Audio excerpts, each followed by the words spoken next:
Well, I'm very excited to introduce these amazing ladies. They really are. And I don't like to use that word lightly. So this is Dianna Cohen. She is the co-founder and executive director of Plastic Pollution Coalition. Woohoo!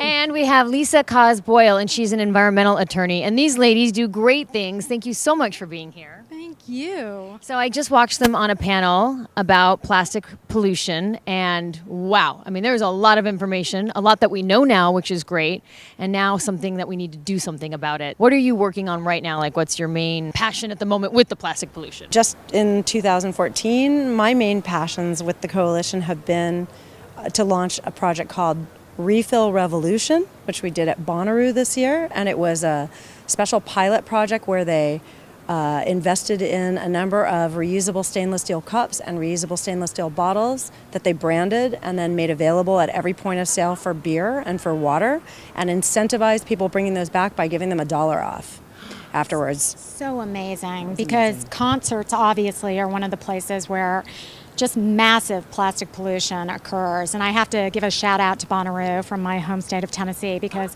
they really do it right. And they have hydration stations on the farm where the event occurs. So those reusable containers can be refilled for free at any time during the concert from these amazing hydration stations. I see at events, whether it's a baseball game or whatever, the trash cans are overflowing with plastic bottles. At a concert, you're walking away, you're like kicking through the plastic.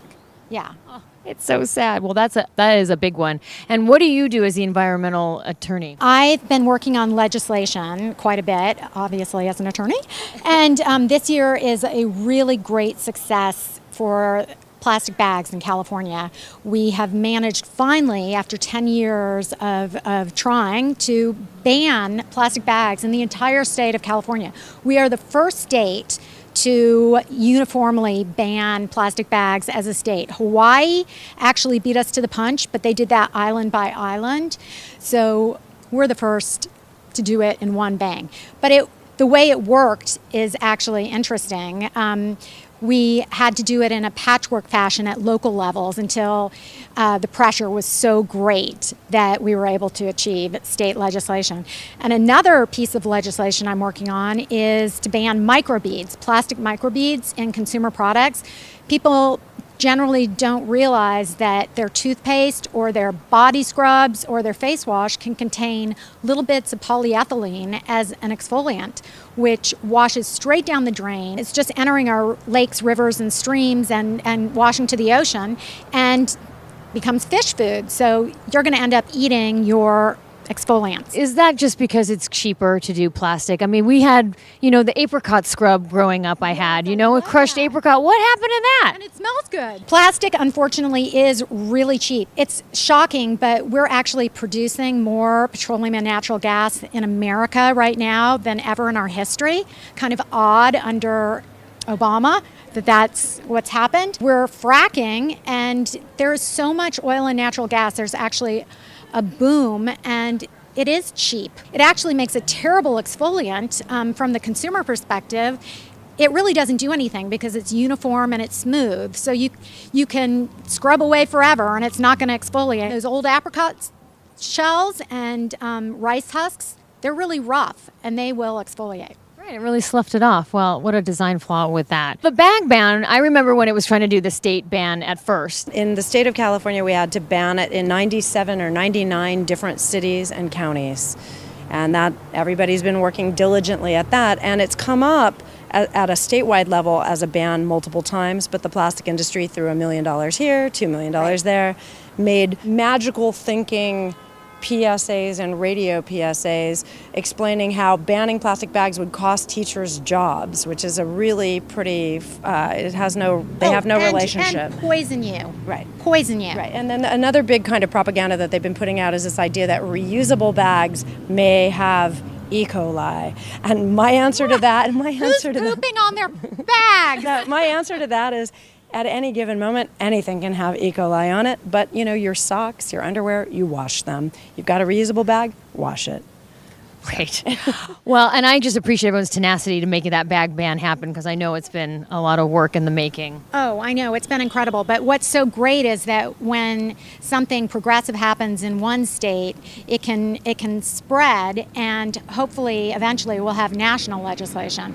The problem is right now our federal government, as we all know, is pretty dysfunctional. This is going to take going state by state by state by state, just like we went county by county in California to get the California ban. We'll go state by state till we get a federal ban. That would be amazing. Here's a question I have. So recycling. Some people say it's good. Some people say it's the last best effort. I find that what I see is that people drink their single use, say out of a plastic water bottle, and they say, oh, well, don't worry, I recycled it. Oh, yeah. And I don't want to deter people from recycling, because if they think really it's not helping or it's not worth it or it's only less than 10% that gets recycled, then maybe they won't bother. So I'd rather them bother than not bother. But what do you tell them? I would say recycling is a really cool idea. I'm not suggesting that anyone stop doing it, but you have to look at, does the infrastructure actually exist to recycle it? And when we say we recycle something, are we really recycling it, or are we downcycling it and turning it into something lesser than what it is? So when you look at the big picture, what you'll find is nationally and internationally, we don't have a recycling infrastructure. And if we don't have it, all the best intentions still go to landfill. They go nowhere. So. Yeah, I learned an interesting thing at Sustainatopia today from the people who are working on trying to get the plastic materials to reuse them, that about half the country does not really have recycling at all. I mean, here we are in Los Angeles, I have 3 different bins and they magically go away. But in half of the country, people don't have a recycling bin at all. There's no recycling at all. It is really a myth for much of the country. And when Dianna and I were founding Plastic Pollution Coalition, we really thought about how back in the 70s, there was the give a hoot, don't pollute, and the crying Indian, and you really did think it was enough to just put it in the bin. But now we know better. And those old 3 R's, reduce, reuse, recycle, unfortunately, the plastic manufacturers reversed the order in the popular mindset, so that recycling became the number 1 when it's supposed to be your last alternative. You're supposed to reduce your use. You're supposed to reuse as much as possible, and then only last do you recycle.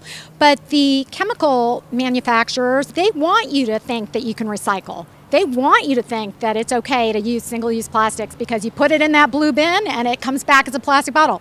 It's not true. Do you have any tips to give the audience of something that they can do really easy? What would it be? Well, just working off of what Lisa just said, our first campaign at Plastic Pollution Coalition was the Refuse campaign. So what we asked people to do is the 4th R. We asked people to take the 3R model, reduce, reuse, recycle, and add a 4th R onto the front, which is refuse. So whenever possible, to refuse single-use and disposable plastic and say, do you have that in glass?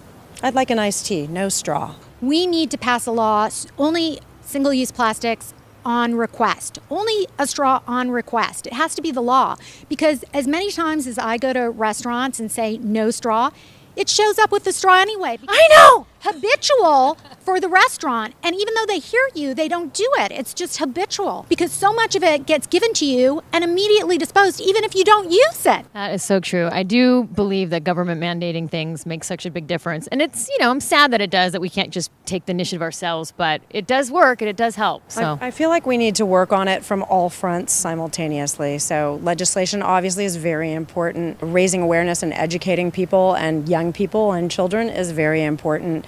But we need to feel empowered and know that decisions we make every day, when we go shopping, when we buy food for our family or grow food for our family or go to the farmer's market, whatever we do, that we can make choices every day in what we do, to bring our own bag, to bring a basket with us, to bring a reusable coffee cup that's, stainless steel, glass, ceramic, wood, but just something that's non-plastic. And don't be fooled by things that say that they're BPA free, that it's just some other kind of plastic. I say just avoid it at all costs. And it actually becomes kind of like a fun game that you can do. Yeah. I just learned in the last 4 months that the plastic cups that they put on top of coffees, to-go coffees, for example, at Starbucks or Coffee Bean or places like that, are made out of compressed polystyrene. It's styrofoam. It gives off a neurotoxin. Oh my God, I did not realize that that was styrene. When I go to Starbucks, I'm like, do not put that on. And they're like, no, we have to. We're required to. And then you're like in the car, if you drink that hot stuff through styrene, that you're drinking styrene soup. I mean, that is, the styrene leaches. That's why I would never drink from styrofoam, but I did not realize those hard tops are styrene too. I just learned you can bring a reusable coffee cup or a mug from your house. Yeah. But if you want to get the larger size ones that kind of fit in your car or something like that, we live in Los Angeles, and with a top on them, I would really recommend investing in that because you can use it hundreds and hundreds of times. I carry them on airplanes with me when I travel. I carry them all the time. We got to all wake up. We've got to kind of shift the lens and our perspective, the way that we look at this. And once you begin to see it, there are a lot of things that are available to us right now that we can do. Not more than ever before. Yeah, that will help us reduce our plastic footprint. And I'd also say, I mean, it is fun. It's like a game. But additionally, I think it really improves your quality of life. Since I started to refuse plastics, I've discovered that I eat so much healthier and my family eats healthier because most of the food that's packaged in plastic is fake food. Or processed. Yeah. It has so many chemicals in it before it's put in plastic. And if you try to avoid all that processed food and you really go to the farmer's market with your canvas bags, and I have organic food delivered to me in a box at my house, and there's a box you can check, no plastic. So even my strawberries don't come in a little plastic container. You end up eating better. You eat whole foods, not processed foods, and you cook and you enjoy your food. Instead of this whole idea of throwaway culture, fast food, on the go, it changes your life. Yeah, you don't know till you know. That's the big thing. And so that's what I want to kind of bring awareness to. And closing, though, I just want to make very clear is that we're not saying, right, no plastic, forget plastic on this planet, because that's really not possible. And plastic has a lot of great uses for it. This is really, really mainly about the single-use plastics that you use for a very short time and throw away. And that are unnecessary. And I mean, we haven't gone into it talking with you now, but they also leach micro amounts of chemicals that are used to make them into our food and beverage, and those have been linked to obesity, diabetes, lower sexual function, sterility, infertility, prostate cancer, breast cancer. Plastic is not sexy. Yeah. Definitely. Brain cancer. There are good uses like prosthetic limbs and helmets. Packaging your food and using it for one time is just a real stupid use of fossil fuels. Well, thank you, ladies, for what you do, and I appreciate your time and your information. You've got so much to talk about. We'll see you next time.